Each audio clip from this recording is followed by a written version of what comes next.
Hey guys, welcome back to my channel. आज मैं जिस मूवी को एक्सप्लेन करने जा रही हूँ उस मूवी का नाम है द कर्व। ये मूवी 2022 में रिलीज हुई थी। इस मूवी को टिम ईगन ने लिखा भी है और डायरेक्ट भी किया है। ये एक शॉर्ट हॉरर थ्रिल मूवी है जो काफी कम टाइम में ही आपको हॉरिफाइंग इंसिडेंट्स एक्सपीरियंस करा देगा। इस मूवी में हम देखेंगे कि एक लड़की जो ऐसी जगह पे फंसी है जहाँ से निकल पाना बहुत ही ज्यादा मुश्किल है। इस मूवी में कोई नेगेटिव कैरेक्टर तो नहीं है, बट फिर भी ये मूवी हमें लास्ट तक होल्ड करके रखती है। तो चलिए हम वीडियो को स्टार्ट करते हैं। लेकिन इससे पहले अगर आपने इस वीडियो को लाइक नहीं किया तो वीडियो को लाइक कर दे और चैनल पे नए हो तो चैनल को सब्सक्राइब कर दे।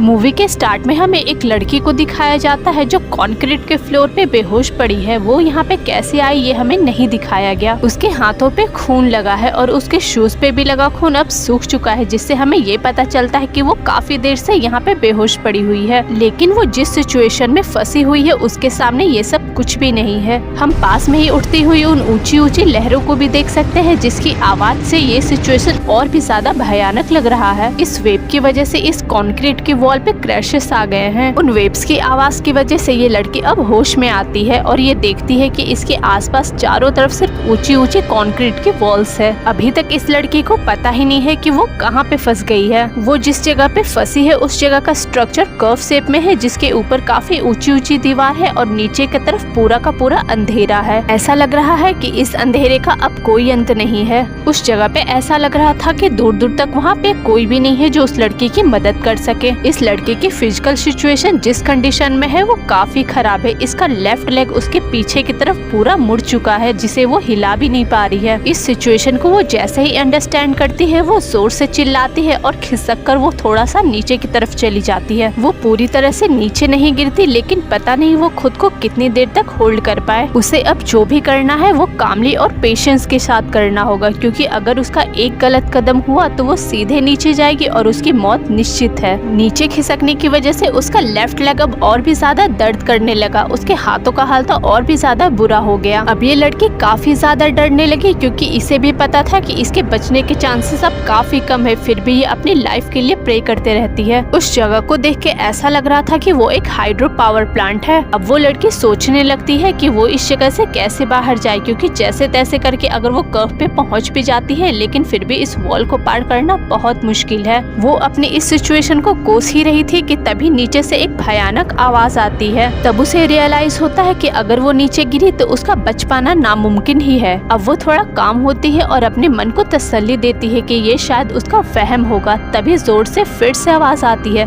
तब उसे समझ में आता है कि ये आवाज नीचे से नहीं बल्कि आसमान से आ रही है। उसे समझ में आ जाता है कि अब बारिश होने वाली है, जिसके बाद उसकी सिचुएशन और भी ज्यादा खराब हो जाएगी। अब वो थोड़ा ऊपर खिसकने का सोचती है, लेकिन उसे डर भी होता है कि अगर उसने जरा सा भी मूव किया तो वो सीधा नीचे जाएगी। लेकिन वो बिना कोशिश किए मरना नहीं चाहती थी। इस वजह से वो अपने राइट लेग को थोड़ा सा ऊपर करती है और उस पे जोर डाल के ऊपर खिसकने की कोशिश करती है। लेकिन उसका ये प्लान भी काम नहीं आता और वो और ज्यादा खिसक कर नीचे चली जाती है, जिसकी वजह से वो अब एज पे आ चुकी थी। इस पोजीशन पे आके वो डिसाइड करती है कि वो ऐसी गलती नहीं दोहराएगी, इसलिए वो खुद को शांत करती है और लंबी लंबी सांसें लेती है। अब वो सोचती है कि वो जिस पोजीशन में है उसी पोजीशन में वो ऊपर जाने की कोशिश करेगी, लेकिन ये कर्व कुछ भी करने से उसे रोक रहा था।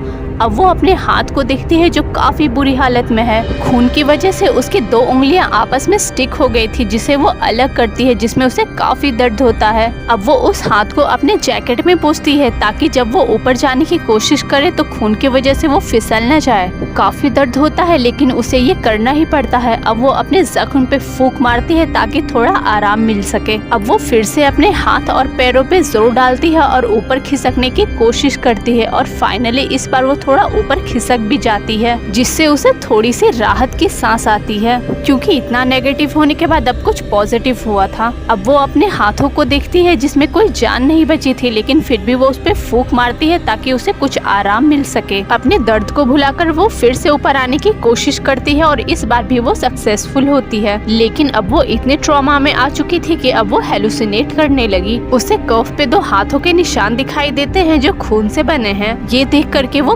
काफी डर जाती है। फिलहाल तो वो कर्व के एज पे थी, लेकिन फिर भी वो वॉल को पार नहीं कर सकती थी क्योंकि वो काफी ऊंची थी। डर की वजह से वो सेम पोजीशन में रह के थोड़ा सा ऊपर जाने की कोशिश करती है, लेकिन इस बार वो जल्दबाजी कर देती है, इस वजह से थोड़ा नीचे आ जाती है। अब वो पैनिक करने लग जाती है, जिसकी वजह से वो और ज्यादा हेलुसिनेट करने लगती है। उसे फिर से कर्व पे वही ब्लडेड प्रिंट्स दिखाई देते हैं, लेकिन इस बार उसमें से कुछ ज्यादा ही खून निकल रहा है। अब वो एक बार फिर से ऊपर चढ़ने की कोशिश करती है, तभी उसे एक जोरदार आवाज सुनाई देती है। जब वो वॉल पे देखती है तो उसे 2 और ब्लडेड हैंडप्रिंट्स दिखाई देते हैं। वो इतना ज्यादा डर जाती है कि उसे समझ में ही नहीं आता कि वो कोशिश करे भी या ना करे, क्योंकि अगर वो कोशिश नहीं भी करती है तो भी उसका मरना तय है। अगर वो कोशिश बिना किए मर जाती है तो उसे काफी अफसोस होगा, लेकिन फिर भी उसके मन में एक होप थी कि जैसे वो कोशिश कर रही है वो वैसे ही कोशिश करते रहे तो शायद वो बच सकती है। इस हालात की वजह से उसे सही और गलत कुछ भी समझ में नहीं आ रहा था। बस वो प्रे कर रही थी कि कुछ चमत्कार हो जाए। इतना होने के बाद भी वो हिम्मत नहीं हारती और एक बार फिर से ऊपर आने की कोशिश करती है, लेकिन इस बार भी वो और ज्यादा नीचे खिसक जाती है। अब उसने जो भी प्रोग्रेस पहले की थी वो वेस्ट हो चुकी है, क्योंकि अब वो सेम पहले वाले पोजीशन में आ गई थी। पैनिक करने की वजह से वो फिर से हेलुसिनेट करने लग जाती है और उसे और भी ज्यादा ब्लडी प्रिंट्स दिखाई देते हैं। अब उसे फिर से जोर की आवाज सुनाई देती है। उसे लगता है कि ये कर्व के अंदर से आ रहा है और ये कर्व उसे अपने अंदर बुला रहा है। वो अपने हाथों को देखती है जो काफी ज्यादा डिस्ट्रॉय हो चुकी थी, उसकी काफी स्किन निकल चुकी थी। तभी उसकी हथेलियों पे पानी की बूंद टपकती है और जोरदार बारिश शुरू हो जाती है। उसे समझ में नहीं आता कि ये बारिश उसकी मुश्किलें बढ़ाएगा या आसान करेगा। उसे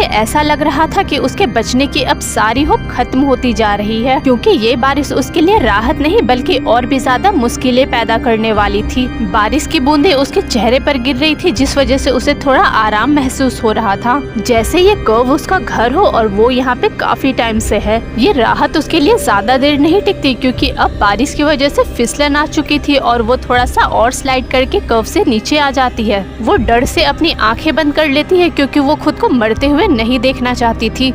कर्व का अंधेरा धीरे धीरे उसे अपनी ओर खींच रहा था, लेकिन बचने की होप अभी भी उसके अंदर थी। तभी उसे याद आता है कि उसके गले में एक चेन है, जिसे वो जल्दी से निकाल लेती है और उसे अपने हाथों में लपेट लेती है। लेकिन ये आइडिया भी ज्यादा वर्क नहीं कर पाता, क्योंकि हम उसे धीरे धीरे नीचे स्लाइड करते हुए देख पाते हैं। इस मूवी में हमें ये नहीं दिखाया गया कि ये लास्ट में बच पाती है या नहीं। वो जिस सिचुएशन में फंसी थी, हम खुद को उस सिचुएशन में इमेजिन करने पे भी डर जाते हैं। इस मूवी में बाकी हॉरर और थ्रिलर मूवीज की तरह कोई लाउड सीन तो नहीं है, बट ये फिर भी हमें गूज़बम्प्स दे जाती है, क्योंकि इसके सीन्स और सिचुएशन किसी हॉरर थ्रिल मूवी से कम नहीं है। आपको ये मूवी कैसे लगी कमेंट में जरूर बताइएगा, और ऐसे और वीडियोस के लिए मेरे चैनल को सब्सक्राइब कर दें।